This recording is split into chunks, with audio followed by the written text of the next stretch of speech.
మంత్రి వాకిటి శ్రీహరికి కోహెడలో నిరసన సెగ తగిలింది. ప్రభుత్వ కార్యక్రమంలో మంత్రి మాట్లాడుతుండగా మత్స్యకారులు ఆకస్మికంగా నిరసనకు దిగారు. చేప పిల్లల డబ్బులు వెంటనే చెల్లించాలని డిమాండ్ చేశారు.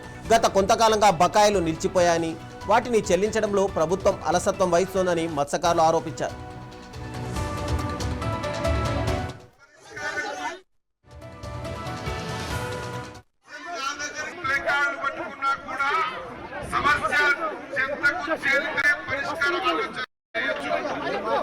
కాంగ్రెస్ పార్టీ కాబట్టి ఈ రోజు నా సోదరుడు పట్టుకొని వచ్చి తన పాపులర్ పట్టుకొని వచ్చి ఇక్కడ మాట్లాడగలుగుతున్నారు.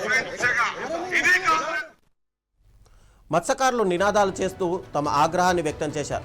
దీంతో అక్కడ కొద్దిసేపు ఉద్రిక్త వాతావరణం నెలకొంది. అక్కడే ఉన్న పోలీసులు వెంటనే రంగంలోకి దిగి నిరసనకారులను అదుపులోకి తీసుకున్నారు. పరిస్థితిని చక్కదిద్ది మంత్రి శ్రీహరి ప్రసంగాన్ని యథావిధిగా కొనసాగేలా చర్యలు తీసుకున్నారు.